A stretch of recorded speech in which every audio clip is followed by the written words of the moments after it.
Hi hello ನಮಸ್ಕಾರ friends, welcome back to Meghna's cooking channel. ಇವತ್ತಿನ recipe palak paneer. Palak ಪನ್ನೀರ್ನ ತುಂಬ ಈಸಿಯಾಗಿ ಕ್ವಿಕ್ಕಾಗಿ ಮಾಡ್ಕೋಬೋದು.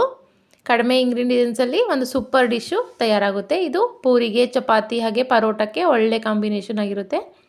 ಮಕ್ಕಳಿಗೆ ಈ ಗ್ರೀನ್ ಕಲರ್ ಇರೋದ್ರಿಂದ ಹಾಗೆ ಪನ್ನೀರ್ ಇರೋದ್ರಿಂದ ತುಂಬಾ ಇಷ್ಟ ಆಗುತ್ತೆ. ನೀವು ಒಂದು ಸಾರಿ ಟ್ರೈ ಮಾಡಿ.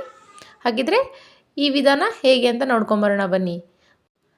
ಮೊದಲಿಗೆ ಇಲ್ಲಿ ಪಾಲಕ್ ಸೊಪ್ಪನ್ನ ಒಂದು ಕುದಿ ಬೇಯಿಸ್ಕೋಬೇಕು. ಅದಕ್ಕಾಗಿ ನಾನೊಂದು ಪಾತ್ರೆನ ಬಿಸಿ ಆದಮೇಲೆ ಪಾಲಕ್ ಸೊಪ್ಪು ಬೇಯೋಕ್ಕಾಗೋಷ್ಟು ನೀರನ್ನ ಹಾಕ್ತಾಯಿದ್ದೀನಿ. ನಾನಿಲ್ಲಿ 1 ಕಟ್ಟು ಪಾಲಕ್ ಸೊಪ್ಪನ್ನ ಯೂಸ್ ಮಾಡ್ತಾಯಿದ್ದೀನಿ. ನೋಡಿ, ಈ ರೀತಿ ಚೆನ್ನಾಗಿ ತೊಳೆದಿರೋ ಪಾಲಕ್ ಸೊಪ್ಪನ್ನ ಯೂಸ್ ಮಾಡಬೇಕು. ಹೀಗೆ ಒಂದು 5 ನಿಮಿಷ ಕುದಿದ್ರೆ ಸಾಕಾಗುತ್ತೆ. ಚೆನ್ನಾಗಿ ಮೆತ್ತಗೆ ಬಂದಿರುತ್ತೆ. ನೋಡಿ, ಈ ರೀತಿ ಆಗಿರುತ್ತೆ.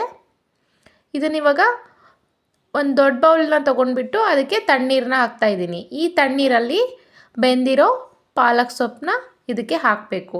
ಈ ರೀತಿ ಮಾಡೋದ್ರಿಂದ ಹಸಿರು ಕಲರು ಹಾಗೇ ಇರುತ್ತೆ, ಅಂದರೆ ಗ್ರೀನ್ ಕಲರು ತುಂಬ ಡಾರ್ಕ್ ಆಗಿರುತ್ತೆ. ಕಲರ್ ಸ್ವಲ್ಪ ಕೂಡ ಚೇಂಜ್ ಆಗಲ್ಲ. ಈಗ ನೀರಿಗೆ ಹಾಕಿರೋ ಪಾಲಕ್ ಸೊಪ್ಪನ್ನ ಅದರಲ್ಲಿರೋ ನೀರನ್ನ ಸ್ವಲ್ಪ ತೆಗೆದ್ಬಿಟ್ಟು ಈ ರೀತಿ ಮಿಕ್ಸಿ ಜಾರ್ಗೆ ಟ್ರಾನ್ಸ್ಫರ್ ಮಾಡ್ಕೋತಾ ಇದ್ದೀನಿ. ಇದನ್ನು ಮಿಕ್ಸಿಗೆ ಹಾಕ್ಕೋಬೇಕು. ಹಾಗಾಗಿ ನೀರಲ್ಲಿರೋ ಪಾಲಕ್ ಸೊಪ್ಪನ್ನ ಸಪ್ರೇಟ್ ಮಾಡಿಕೊಂಡು ಜಾರ್ಗೆ ಹಾಕ್ಕೊತಾ ಇದ್ದೀನಿ. ಹಾಗೆ ಇದಕ್ಕೆ ಒಂದು 3 ಹಸಿರು ಮೆಣಸಿನ್ಕಾಯಿನ ಹಾಕ್ತಾಯಿದ್ದೀನಿ. ನಾನಿಲ್ಲಿ 3 ಇಂದ 4 ಜನಕ್ಕಾಗೋಷ್ಟು ಪಾಲಕ್ ಪನ್ನೀರನ್ನ ಮಾಡ್ತಾಯಿದ್ದೀನಿ. 1 ಟೇಬಲ್ ಸ್ಪೂನಷ್ಟು ಶುಂಠಿ ಬೆಳ್ಳುಳ್ಳಿ ಪೇಸ್ಟ್ನ ಹಾಕ್ಕೊಂಬಿಟ್ಟು ಫೈನ್ ಪೇಸ್ಟಾಗಿ ರುಬ್ಕೋಬೇಕು.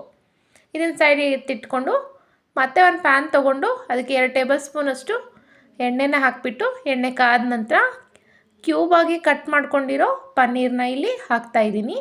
ಇದನ್ನು ಲೋ ಫ್ಲೇಮಲ್ಲಿ ಇಟ್ಕೊಂಡು ಎಲ್ಲ ಸೈಡೂ ಚೆನ್ನಾಗಿ ಫ್ರೈ ಮಾಡ್ಕೋಬೇಕು.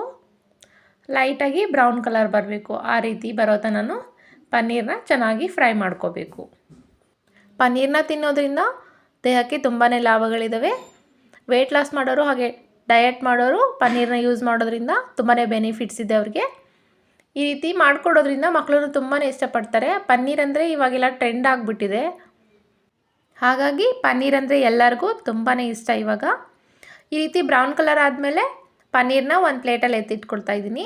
ಹಾಗೆ ಅದೇ ಪ್ಯಾನ್ಗೆ 1 ಚಕ್ಕೆ, 1 ಪಲಾವ್ ಎಲೆ, 2 ಲವಂಗ ಹಾಗೆ 2 ಏಲಕ್ಕಿನ ಹಾಕ್ಕೊಂಡು ಲೈಟಾಗಿ ಫ್ರೈ ಮಾಡ್ಕೋಬೇಕು. ಅದು ಸ್ಮೆಲ್ ಬರೋ ತನಕ ಫ್ರೈ ಮಾಡಿಕೊಂಡ್ರೆ ಸಾಕಾಗುತ್ತೆ. ಹಾಗೆ ಚಿಕ್ಕದಾಗಿ ಕಟ್ ಮಾಡ್ಕೊಂಡಿರೋ ಒಂದು ಮೀಡಿಯಮ್ ಸೈಜ್ ಈರುಳ್ಳಿನ ತೊಗೊತಾ ಇದ್ದೀನಿ. ಇದನ್ನು ಹಾಕ್ಕೊಂಬಿಟ್ಟು 2 ನಿಮಿಷ ಫ್ರೈ ಮಾಡಬೇಕು. ಸ್ವಲ್ಪ ಜಾಸ್ತಿ ಹೊತ್ತು ಬೇಯಿಸಬೇಕು. ಇವಾಗ ಒಂದು ಅರ್ಧ ಟೊಮೆಟೊನ ಚಿಕ್ಕದಾಗಿ ಕಟ್ ಮಾಡ್ಕೊಂಡು ಹಾಕ್ತಾಯಿದ್ದೀನಿ. ಇದನ್ನು ಜಾಸ್ತಿ ಹೊತ್ತು ಬೇಯಿಸಬೇಕು. ಹೀಗೆ ಈ ರೀತಿ ಫ್ರೈ ಮಾಡ್ಕೋಬೇಕು. ಇವೆರಡೂ ಚೆನ್ನಾಗಿ ಫ್ರೈ ಆದ ನಂತರ ಮುಂಚೆನೇ ರುಬ್ಬಿ ಇಟ್ಕೊಂಡಿರೋ ಈ ಪಾಲಕ್ನ ಇದ್ರಾಗೆ ಬೆರೆಸ್ತಾ ಇದ್ದೀನಿ. ನೋಡಿ ಎಷ್ಟು ಚೆನ್ನಾಗಿ ಕಲರ್ ಬಂದಿದೆ. ಹೀಗೆ ಬಿಸಿನೀರಿಂದ ಡೈರೆಕ್ಟಾಗಿ ತಣ್ಣೀರಿಗೆ ಹಾಕ್ಕೊಂಡು ಈ ರೀತಿ ರುಬ್ಬೋದ್ರಿಂದ ಕಲರ್ ಒಂಚೂರು ಚೇಂಜ್ ಆಗೋಲ್ಲ. ಹಾಗೆ ರುಬ್ಬಿರೋ ಜಾರ್ಗೆ ಸ್ವಲ್ಪ ನೀರನ್ನ ಹಾಕ್ಕೊಂಬಿಟ್ಟು ಅದನ್ನು ಕೂಡ ಇದಕ್ಕೆ ಮಿಕ್ಸ್ ಮಾಡ್ತಾಯಿದ್ದೀನಿ. ಜಾಸ್ತಿ ನೀರೇನು ಹಾಕಬೇಡಿ, ಸ್ವಲ್ಪನೇ ನೀರು ಹಾಕ್ಕೊಂಡ್ರೆ ಸರಿ ಹೋಗುತ್ತೆ. ಈ ರೀತಿ ಚೆನ್ನಾಗಿ ಫ್ರೈ ಮಾಡಿಕೊಂಡು ಒಂದು 2 ರಿಂದ 3 ನಿಮಿಷ ಕುದಿ ಬರಬೇಕು. ಕುದಿ ಬಂದ ನಂತರನೇ ಈ ಪನ್ನೀರನ್ನ ಇದಕ್ಕೆ ಹಾಕಬೇಕು. ನೋಡಿ, ಪನ್ನೀರು ಸ್ವಲ್ಪ ರೋಸ್ಟ್ ಆದ್ರೇ ತಿನ್ನಬೇಕಾದ್ರೆ ಚೆನ್ನಾಗಿ ಟೇಸ್ಟ್ ಬರುತ್ತೆ. ಈ ರೀತಿ ಪನ್ನೀರ್ ಹಾಕಿದ ನಂತರ ಒಂದು ಸಾರಿ ಕೈ ಆಡಿಕೊಂಡು ಇದಕ್ಕೆ 1 ಟೇಬಲ್ ಸ್ಪೂನಷ್ಟು ಗರಂ ಮಸಾಲಾನ ಹಾಕ್ತಾಯಿದ್ದೀನಿ. ಹಾಗೆ ರುಚಿಗೆ ತಕ್ಕಷ್ಟು ಉಪ್ಪನ್ನು ಕೂಡ ಇದಕ್ಕೆ ಬೆರೆಸ್ಕೊಂಡು ಮತ್ತೆ ಒಂದು ಸಾರಿ ಚೆನ್ನಾಗಿ ಕೈ ಆಡಿಕೊಂಡ್ರೆ ಸಾಕಾಗುತ್ತೆ. ಹಾಗೆ ಒಂದು 2 ನಿಮಿಷ ಕುದಿ ಬಂದರೆ ಪಾಲಕ್ ಪನ್ನೀರ್ ರೆಡಿ ಆಗುತ್ತೆ. ನಿಮಗೂ ಈ ರೆಸಿಪಿ ಇಷ್ಟವಾದರೆ ಲೈಕ್ ಮಾಡಿ, ಶೇರ್ ಮಾಡಿ, ಸಬ್ಸ್ಕ್ರೈಬ್ ಮಾಡಿ. ಹಾಗೆ ಪಕ್ಕದಲ್ಲಿರೋ ಬೆಲ್ ಐಕನ್ನ ಪ್ರೆಸ್ ಮಾಡಿ.